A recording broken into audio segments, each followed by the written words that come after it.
Hello दोस्तों, आप सभी लोगों का वेलकम है, स्वागत है। उम्मीद है आप सभी लोग बेहतर होंगे। सीटेट दिसंबर परीक्षा में शामिल अभ्यर्थियों के लिए 3 बड़ी अपडेट सामने आई हैं। पहली अपडेट ये है सीटेट की उत्तर कुंजी को लेकर।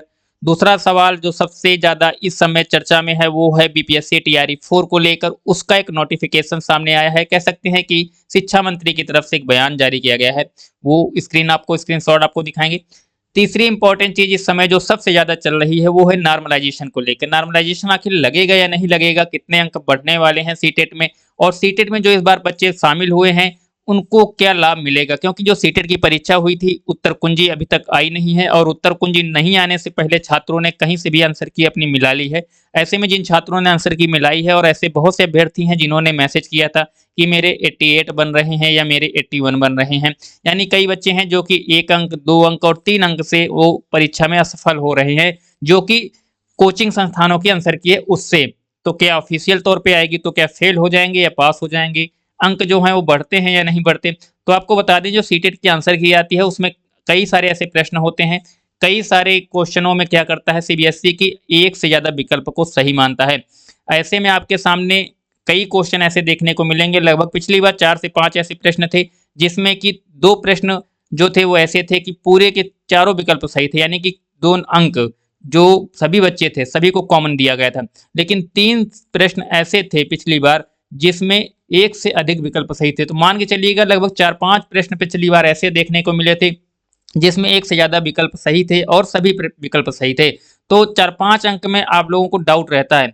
तो अगर आप 1 या 2 अंक या 3 अंक से आप किसी कारण से आपको लगता है कि हम फेल हो रहे हैं, तो आप ऑफिशियल आंसर की का इंतजार कीजिए, आप उसमें आप जरूर सफल हो जाएंगे। तो इसके लिए आपको परेशान होने की जरूरत नहीं है। नॉर्मलाइजेशन को लेकर जो छात्र पूछ रहे थे, तो नॉर्मलाइजेशन इस बार लागू हो गया या नहीं, तो जब पेपर ऑनलाइन होता था उस समय सीबीएसई ने नॉर्मलाइजेशन को लेकर बात कही थी 2021 में, लेकिन नॉर्मलाइजेशन लागू नहीं हुआ था। तो इस बार भी नॉर्मलाइजेशन लागू नहीं किया जाएगा, इस बात को आप मान के चलिएगा। क्योंकि सीबीएसई ने एक खबर उस समय जारी की थी जब 2021 में नॉर्मलाइजेशन की बात हुई थी। उसके बाद जब रिजल्ट आया था तो सीबीएसई की तरफ से ही मीडिया में एक खबर सामने आई थी जिसमें बताया गया था कि नॉर्मलाइजेशन ये पात्रता परीक्षा है, ना कि ये सिलेक्शन की परीक्षा है।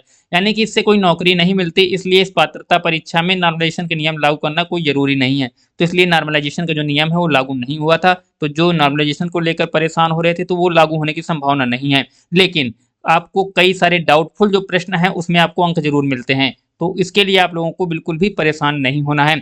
एक बड़ी खबर जो आप सामने आई है वो आप देख पा रहे होंगे स्क्रीन पर, ये है बिहार शिक्षक भर्ती टीआरई 4 को लेकर, जिसमें 1,37,000 रिक्तियां भरी जाएंगी। और ये एसीएस शिक्षा विभाग डॉक्टर एस सिद्धार्थ के द्वारा बताया गया है कि बिहार शिक्षा विभाग के एसीएस एस सिद्धार्थ ने शिक्षक भर्ती से संबंधित महत्वपूर्ण अपडेट दी है, जिसमें उन्होंने कहा है कि बिहार शिक्षा विभाग के प्रधान सचिव डॉक्टर एस सिद्धार्थ ने हाल ही में शिक्षक भर्ती से संबंधित महत्वपूर्ण अपडेट दिया है। उन्होंने बताया है कि टीआरई 4 के लिए 1,37,000 रिक्तियां आएंगी, लेकिन उससे पहले टीआरई 3 की बहाली और वर्तमान में कार्यरत नियमित सक्षमता उत्तीर्ण नियोजित शिक्षक बीपीएससी से चयनित टीआरई 1-2 के जो शिक्षक हैं उनका ट्रांसफर पोस्टिंग को लेकर जो भी अभी मामला चल रहा है, ये सारी क्लियर होने के बाद भर्ती आएगी। तो आपके सामने एक बड़ी भर्ती आने वाली है। जो इस परीक्षा में सीटेट की इस परीक्षा में सफल हो रहे हैं उनको तो गोल्डन चांस मिल सकता है।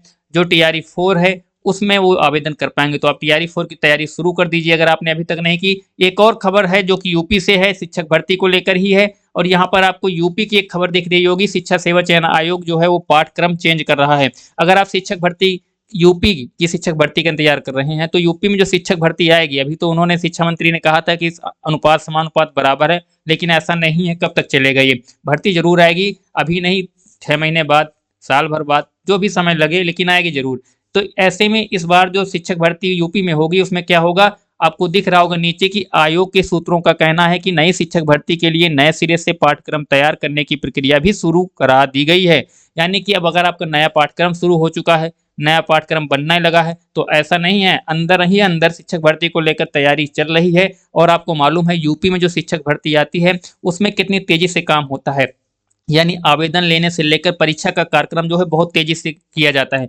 जब 2018 में जब भर्ती आई थी, आपको मालूम होगा 68,500 और 69,000 भर्ती अगर किसी को मालूम है, तो उस समय जब भर्ती आई थी तो वो प्रक्रिया बहुत तेजी से हुई थी। तो ऐसे में जो भर्ती यूपी में भी शिक्षक भर्ती आएगी वो भी बहुत तेजी से प्रक्रिया होगी। तो इसलिए आप लोग तैयारी नहीं कर रहे तो तैयारी लगातार करते रहिए। उसके अलावा केंद्रीय विद्यालय में भर्ती आ रही है, डीएसएसबी में भर्ती आपको देखने को मिलेगी, नवोदय विद्यालय में भर्ती देखने को मिलेगी। तो आपके सामने कई ऑप्शन हैं भर्ती को लेकर। सबसे बड़ी भर्ती तो आपको बीपीएससी टीआरई 4 में ही देखने को मिल रही है। तो कई भर्तियां आपके सामने हैं। तो सीटेट की परीक्षा अगर आप पास कर रहे हैं तो आपके लिए गोल्डन चांस बहुत सामने बहुत जल्द देखने को मिलेंगे, कई भर्तियां देखने को मिलेंगी। तो तैयारी अपनी करती रहिए। शिक्षक भर्ती से जुड़ा हुआ कोई भी सवाल होगा आपके सामने हम लेकर आते रहते हैं, तो कमेंट में पूछ सकते हैं, कोई सवाल मन में है।